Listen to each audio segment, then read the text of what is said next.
What happens when a serial killer hides in plain sight?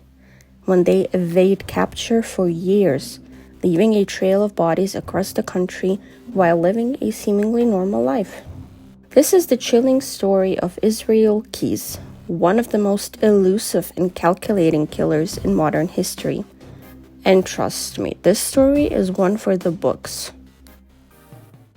Israel Keyes was born on January 7, 1978 in Richmond, Utah, to Heidi and John Keyes. He was the second of 10 children, growing up in a large, strict family that was deeply religious.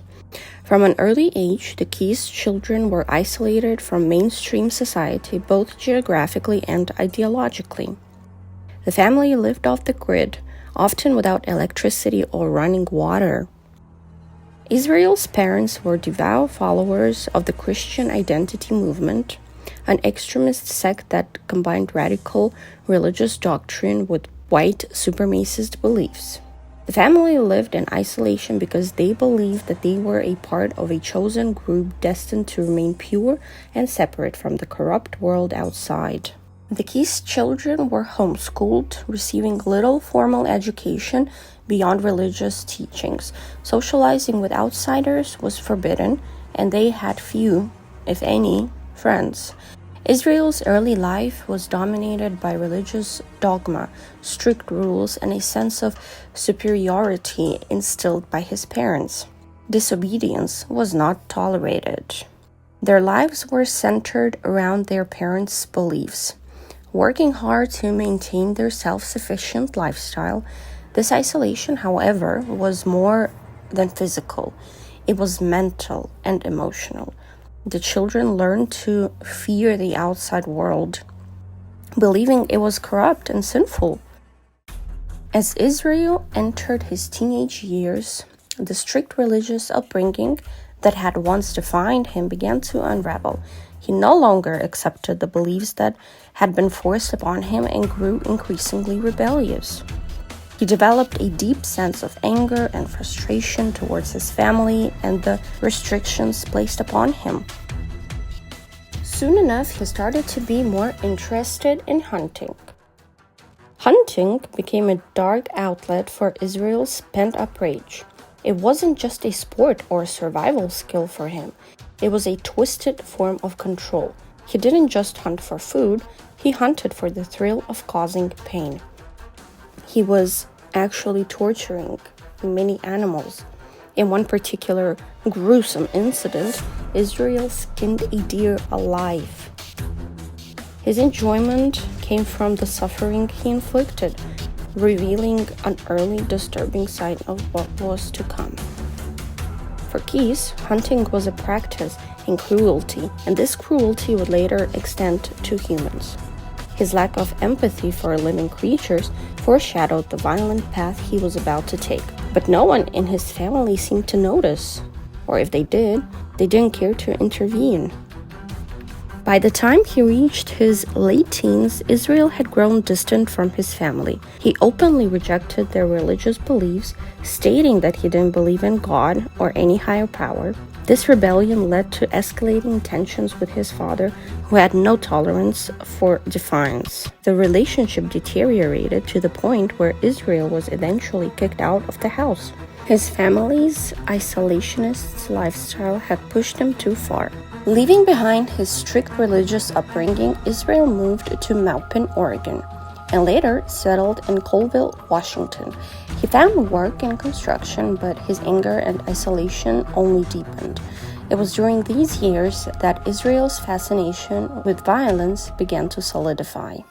In 1998, Israel Keyes joined the U.S. Army, serving at Fort Lewis, Fort Hood, and Egypt.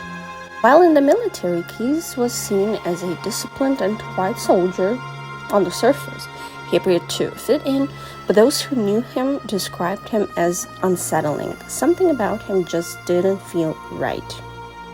Heavily drinking became a common part of his life during these years. His fellow soldiers would later say that Keyes had a strange, emotionless quality about him, especially when he drank. But to most, he remained an enigma. a man who kept his true self deeply hidden.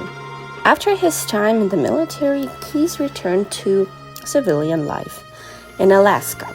There he met Kimberly Anderson, and the two quickly moved in together. Not long after, Kimberly became pregnant, and they welcomed a daughter. To those around him, Keyes seemed like a loving father and partner. There isn't much said about his family, about Kimberly or the daughter. I always wonder, did Kimberly ever notice something was off about him? People who knew him never expressed any fear or suspicion. No one came forward to say they saw him as dangerous, and it makes you think, how well do we truly know the people closest to us? Keyes began his killing spree in the early 2000s, starting with victims whose disappearances went unnoticed by the media. His first known murder involved a young woman whose body was never found. Keyes stalked his victims for days or weeks, carefully choosing them to avoid any connection to himself. He also buried kill kits across the country, caches of weapons, money, and supplies hidden for years until he was ready to use them. This method allowed him to strike without warning, with no pattern for investigators to follow. His meticulous planning and lack of emotional attachment made him a particularly dangerous predator. In June 2011, Keyes targeted Bill and Lorraine Currier, an ordinary couple living in Essex, Vermont. He abducted and killed them both after breaking into their home in the dead of the night. Their bodies were never found, and for months the case remained unsolved. It wasn't until Keyes confessed to the crime that investigators learned the truth. Keyes was masterful in manipulating his environment. He left behind no physical evidence, and his victims were chosen at random, leaving law enforcement without a clear trail to follow. The Currier case baffled investigators, and it was only through Keyes' own admission that they were able to connect him to the crime. Just a little side note, I always wonder why there is no system to make killers like Keyes confess and tell us where they hid the bodies. Couldn't law enforcement push them harder? I don't know. It seems like something we need. Anyway, let's continue. In 2012, Keyes made his fatal mistake. He abducted 18-year-old Samantha Koenig from her workplace, a coffee stand in Anchorage, Alaska. After holding her captive for several days, he killed her and disposed of her body in a frozen lake. Keyes made a critical error. He used Samantha's debit card to withdraw money from ATMs across several states. This left a digital trail that law enforcement was able to follow. Investigators tracked his movements using surveillance footage from the ATMs to zero in on their suspect. Keyes was eventually captured in Texas in March 2012, ending his years of evading the law. Despite his attempts to stay off the radar, this one reckless move led directly to his arrest. After his capture, Keyes confessed to several murders, including the Curriers and Samantha Koenig. Even after his arrest, Keyes continued to play psychological games with investigators. He confessed to some crimes but kept others a secret, relishing the control he still had over the investigation. He manipulated the detectives, never fully revealing how many victims he had or where all the bodies were buried. In December 2012, before he could be brought to trial, Keyes took his own life in his jail cell. He left behind a suicide note, but it contained no new information, no answers for the families of his victims. To this day, the full extent of his crimes remains unknown. Israel Keyes was a man who lived two lives. On the surface, he was a quiet, hard-working father, but underneath, he was a calculating killer.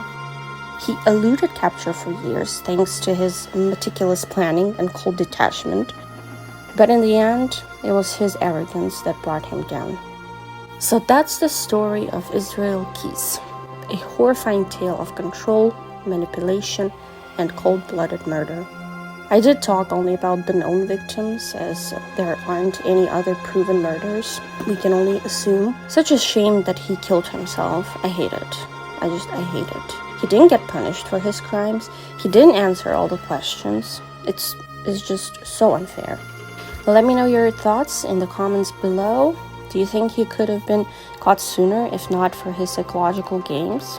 If you're fascinated by true crime stories like this one, make sure to hit that like button and subscribe. Stay curious, stay safe, and I'll see you next week with another deep dive into the minds of notorious killers.